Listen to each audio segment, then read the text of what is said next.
Sigei kura ya alikuanga bwana Pisi, na nimesikianga story yake ya kwamba alitafuta hii kiti kabisa, mukasema mara hii wacha tumpatie, akatupatie huduma yake, na naona amefanya kazi mzuri mpaka ameanza kuwaletea kukumbuka mambo ya sako ili ya kwamba economy yenu iende mbele.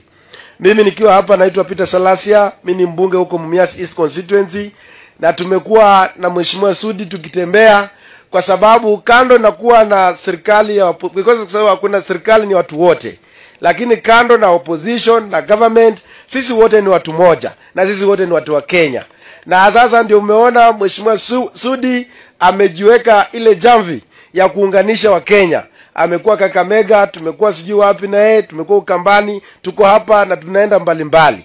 Na hiyo ndio mzuri. Kwa sababu election ambayo ilipita ya 2022 ilikuwa election hatari kabisa.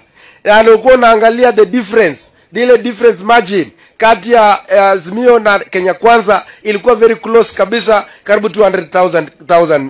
Na hiyo inamaanisha kwamba watu wengi walikuwa na lot of bitterness. Na ndio saizi wa Kenya tumeanza kupona mioyo zetu, wale ambao walikuwa huko na wale sasa ndio tunaanza kwenda pamoja.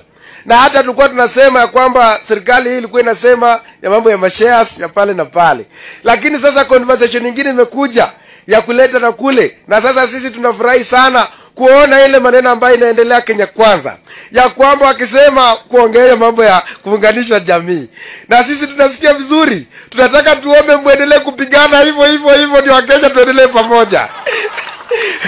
Kwa sababu tutajua haja ya kwamba mnataka kuunganisha Wakenya kama msipopigana wenyewe.